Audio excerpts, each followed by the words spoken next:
Assalamualaikum warahmatullahi wabarakatuh. Hari ini kami akan mempresentasikan studi kelayakan bisnis kami tentang bakso jamur tiram. Pertama-tama, izinkan saya memperkenalkan anggota kelompok saya, yaitu Bagus Priyambadawenas, saya sendiri Alon Fariza Ramadan, dan juga Ahmad Khaidir. Ide usaha ini berawal dari salah satu teman kami yang tidak bisa mengkonsumsi daging. Jadi, agar dia bisa mengkonsumsi makanan enak, kami berinovasi dengan mengganti bahan baku bakso yang awalnya adalah daging dengan jamur tiram. Kenapa jamur tiram? Karena jamur tiram bisa meningkatkan daya imunitas pada tubuh dan mengendalikan kolesterol jahat, membantu melawan radikal bebas, dan masih banyak manfaat lainnya. Dengan hadirnya bakso jamur tiram ini merupakan inovasi dari bakso pada umumnya. Selanjutnya adalah aspek lingkungan bisnis. Yang pertama adalah pemasok. Pemasok jamur tiram kami adalah pembudidaya jamur tiram yang ada di Samarinda yang letaknya di Jalan Joyomulyo, Lempake. Kami juga akan belajar cara membudidaya jamur tiram sendiri. Untuk pesaing dari usaha kami tentu saja adalah pedagang bakso yang telah tersebar di seluruh Samarinda. Tapi dengan adanya unique selling point dari produk kami yakin bisa bersaing. Untuk pelanggan utama kami kemungkinan adalah masyarakat yang ingin memulai hidup sehat dengan mengurangi konsumsi olahan daging. Pegawai dari usaha kami ada 5 orang, 3 dari kami sendiri, dan kami berencana untuk memperkerjakan 2 orang sebagai pegawai. Selanjutnya ada aspek organisasi dan MSDM. Pertama ada head waiter, assistant head waiter, captain, and waiter. Pertama, head waiter. Head waiter adalah seorang yang mempunyai kewenangan dan jabatan tertinggi dalam divisi service yang setara dengan supervisor. Tugasnya sebagai head waiter untuk menghandle operasional service di restoran. Asisten head waiter memiliki tugas dan tanggung jawab untuk menggantikan posisi head waiter apabila berhalangan hadir serta mengawasi semua tugas staf agar berjalan dengan baik. Kapten tugasnya ada mengawasi kinerja waiter agar sesuai dengan SOP, mengawasi kebersihan restoran, mengecek kerapian pegawai, bertanggung jawab terhadap perlengkapan, dan membuat program kerja yang berkaitan dengan kenaikan omset. Yang terakhir ada waiter, yaitu menyiapkan segala hal sebelum restoran dibuka, menjaga kebersihan lingkungan, mencatat dan melayani pelanggan, dan juga mengambil piring dan gelas yang kotor. Selanjutnya saya akan menjelaskan tentang aspek pasar dan pemasaran. Yang pertama ada segmenting. Untuk melakukan segmenting pada usaha kami, kita akan menggunakan beberapa kriteria dasar, yaitu demografis, usia, pekerjaan, pendidikan, dan juga lokasi. Pertama demografi. Penjualan produk jamur tiram ini ditunjukkan untuk masyarakat di kota Samarinda, terutama di pusat kota, yang rata-rata penduduknya banyak masyarakat yang menyukai berbagai olahan makanan yang unik. Selanjutnya, usia. Bisnis bakso jamur tiram ini bisa dikonsumsi oleh semua kalangan usia. Untuk pekerjaan, bisnis bakso jamur tiram mengutamakan masyarakat yang vegan sebagai konsumennya, karena bakso ini tidak mengandung daging maupun unsur hewani. Tetapi tidak menutup kemungkinan juga bagi orang yang tidak vegan atau yang dapat memakan daging juga bisa menikmati bakso jamur tiram ini. Untuk pendidikan, target konsumen bakso jamur tiram mulai dari pelajar SMA, mahasiswa, sampai yang sudah bekerja. Status usaha kami ini menargetkan para remaja dan orang dewasa baik yang belum maupun yang sudah menikah. Untuk lokasi, untuk wilayah kota Samarinda, terutama di pusat kota. Targeting, untuk target konsumen, target pasar untuk usaha kami ini adalah semua kalangan yang gemar mengkonsumsi jajanan yang unik belum ada di Samarinda sebelumnya. Semua kalangan bisa menikmati menu yang tersedia karena dibuat sedikit mungkin hingga bisa dinikmati dari kalangan muda hingga tua. Untuk target pemasaran kami adalah dari menengah ke bawah sampai menengah ke atas, karena di sini kami ingin menyediakan tempat yang nyaman buat keluarga dengan sajian makanan dan minuman dengan rasa nikmat dan tentu saja hemat dan juga sehat. Untuk positioning, dengan hadirnya bakso jamur tiram ini merupakan inovasi dari bakso pada umumnya.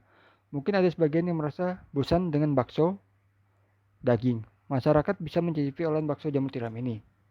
Keunggulan dari bakso jamur tiram ini adalah mengandung asam amino esensial yang lengkap dan baik untuk kesehatan tubuh.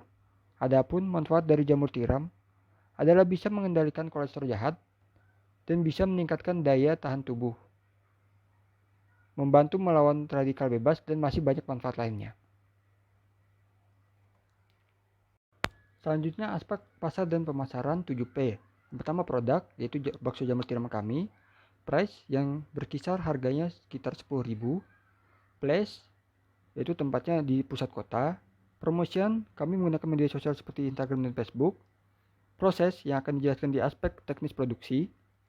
Physical evidence seperti kompor dan lain-lain. Dan people, yaitu pegawai yang berjumlah 5 orang. Oke, sekian dari saya. Selanjutnya akan dilanjutkan oleh teman saya, Ahmad Haidir. Kepada Ahmad Haidir dipersilahkan. Terima kasih Alwan. Perkenalkan, nama saya Ahmad Haidir. Di sini saya akan menjelaskan tentang aspek teknis dan produksi dan aspek keuangan. Yang pertama, aspek teknis dan produksi itu membahas tentang bagaimana bentuk produk, bagaimana cara pengolahan dan penyajiannya. Nah, yang mulai kita pertama dari produksi produk itu biasanya timbul setelah kita melakukan riset atau penelitian terhadap konsumen, terus produk apa yang sedang diinginkan atau dibutuhkan oleh konsumen. Kita harus bisa membuat yang sesuai. Kemudian, atribut produk yang di dalamnya tuh terbagi lagi menjadi ada tangible dan intangible aspek. Nah, tangible aspek itu adalah sesuatu yang berwujud. Contohnya itu seperti bentuk makanan, tampilan penyajian, dan lain sebagainya seperti itu. Kemudian intangible aspek itu seperti sesuatu yang tidak dapat dilihat atau tidak berwujud, namun dapat dirasakan. Nah, contoh yang sesuatu yang dapat dirasakan itu seperti rasa makanan itu sendiri, atau bagaimana cara penyajiannya, bagaimana pelayanan yang diberikan. Seperti itu adalah aspek intangible. Kemudian selain dari atribut produk, kita harus bisa menentukan posisi produk. Yang mana maksudnya posisi produk dari punya kita itu adalah bakso jamur tiram, yang dimana jamur tiram itu sebagai pengganti daging. Posisi kita itu harus bisa menggapai atau menggandeng orang-orang yang mencari makanan yang sehat atau rendah kalori, dan orang-orang yang makanannya tidak memakan daging atau vegetarian. Nah, kita harus bisa memposisikan diri agar mereka dapat menikmati produk dari kita. Oke, kemudian selanjutnya saya akan menjelaskan bagaimana cara membuat bakso jamur tiram itu sendiri ya. Nah, cara membuatnya itu yang pertama kita siapkan jamur tiramnya, kemudian kita kukus kurang lebih 5 menit, kemudian ditiriskan, lalu kita potong-potong, lalu diulek aja cukup, jangan sampai terlalu halus. Kemudian kita masukkan ke dalam wadah. Nah, di wadah itu kita bikin adonannya dulu.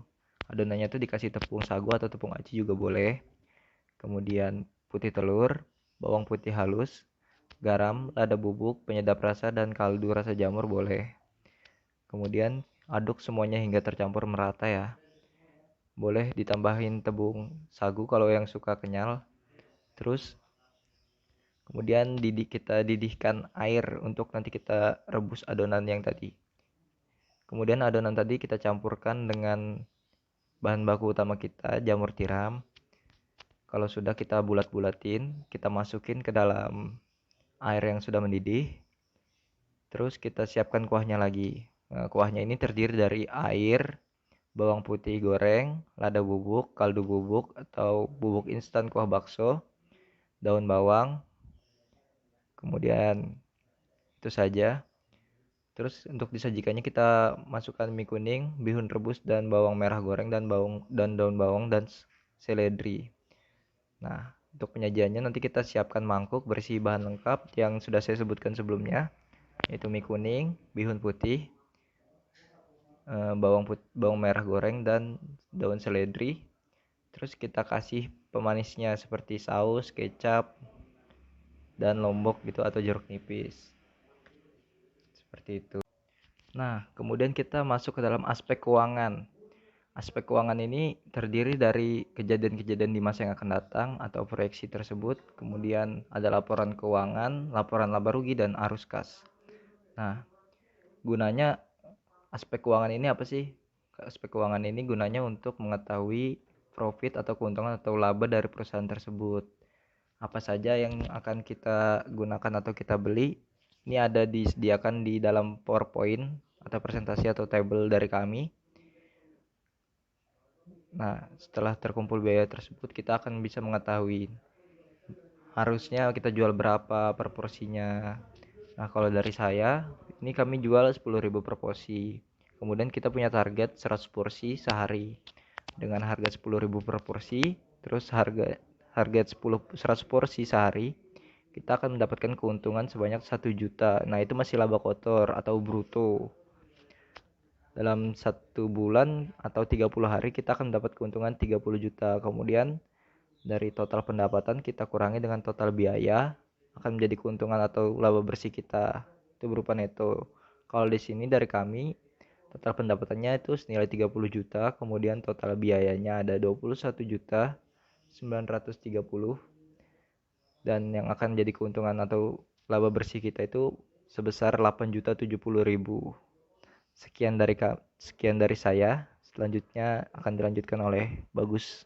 Teknologi informasi, banyak istilah yang berhubungan dengan teknologi informasi karena banyaknya perubahan dan tidak adanya kesepakatan istilah yang digunakan. Beberapa istilah yang sering digunakan adalah yaitu sistem informasi manajemen berbasis komputer, teknologi informasi atau yang bisa kita sebut dengan TI, ada teknologi sistem informasi komputer, ada manajemen informasi dan sistem informasi. Peranan teknologi informasi bagi perusahaan. Pada dasarnya, peranan TI bagi setiap perusahaan bersifat unik dan spesifik. Hal ini disebabkan karena masing-masing perusahaan itu memiliki strategi yang berbeda satu dengan yang lain, walaupun dengan buah perusahaan misalnya berada pada sebuah industri yang sama, namun peranan teknologi informasinya bisa sangat berbeda. Teknologi informasi atau TI yang dikhususkan untuk pengolahan data menjadi informasi yang bermanfaat bagi organisasi. Teknologi informasi terus-menerus mengalami perkembangan baik dari segi bentuk, ukuran, kecepatan dengan kemampuan untuk mengakses multimedia dan jaringan komputer. Teknologi informasi yang digunakan bisnis kami yang pertama yaitu ada Instagram. Dalam media sosial Instagram ini, tentunya kami memiliki jangkauan yang luas dan dari Instagram, para pelanggan atau calon konsumen bisa melihat-lihat update dari bisnis kami melalui feed dari Instagram yang kami post, yaitu selanjutnya ada WA. Dalam media sosial WA, kami biasanya mempromosikan lewat pesan siaran ataupun pada status di WA kami. Dari WA pelanggan juga bisa menanyakan informasi mengenai makanan yang kita jual ataupun reservasi khusus untuk memesan makanan. Yang ketiga ada Facebook. Dalam media sosial Facebook, kami mempromosikan lewat grup-grup besar yang ada di Samarinda. Contohnya ada Busam, jual beli di Samarinda, dan lain-lain. Selain mempromosikan lewat postingan, kami juga sering mengadakan live langsung yang kami biasanya itu mengadakan giveaway berupa voucher diskon.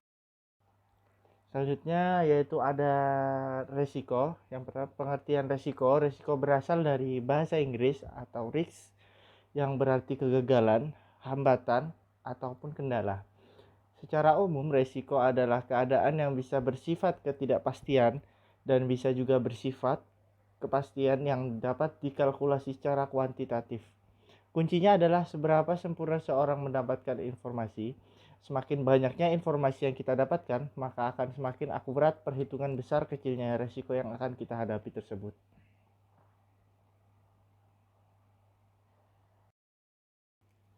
Selanjutnya yaitu ada faktor penyebab timbulnya resiko.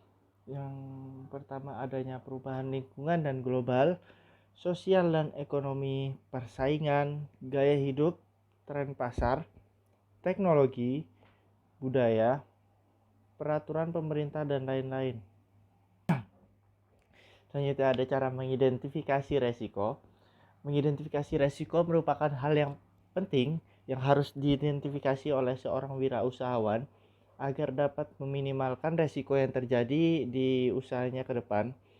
Adapun cara-cara mengidentifikasi resiko, Yang pertama itu ada metode analisa dari pengalaman dan sejarah, dapat menggunakan informasi dan data yang ada, misalnya informasi mengenai keluhan pelanggan, informasi mengenai kecacatan produk, informasi mengenai track record atau SDM, rekam jejak karyawan, atau bisa informasi mengenai data piutang pelanggan, dan lain-lain. Selanjutnya ada aspek risiko. Yang pertama ada risiko pemodalan. Risiko pemodalan itu yaitu risiko yang terjadi akibat kerugian penjualan, likuiditas yang menjadikan modal usaha itu menjadi berkurang secara signifikan atau bisa kita sebut dengan bangkrut. Yang kedua ada risiko operasional. Risiko operasional adalah potensi penyimpangan dari hasil yang diinginkan karena tidak sempurna penerapan keputusan, perubahan sistem, sumber daya manusia, teknologi, produktivitas, investasi ataupun proses dan mutu produk. Yang ketiga ada resiko pasar. Resiko yang terjadi akibat persaingan usaha, gaya hidup pelanggan, dan adanya persaingan yang lebih besar dan mampu menguasai pasar. Dampak mengurangi jumlah penjualan sekaligus yaitu mengurangi omset.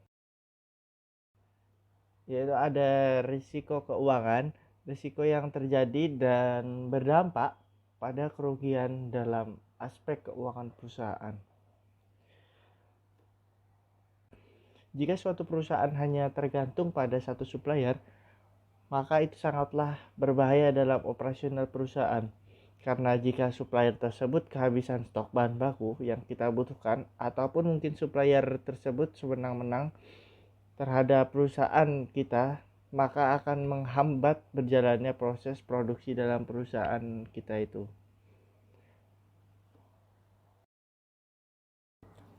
Ya, sekian dari presentasi kelompok kami. Mohon maaf jika ada salah kata. Wassalamualaikum warahmatullahi wabarakatuh.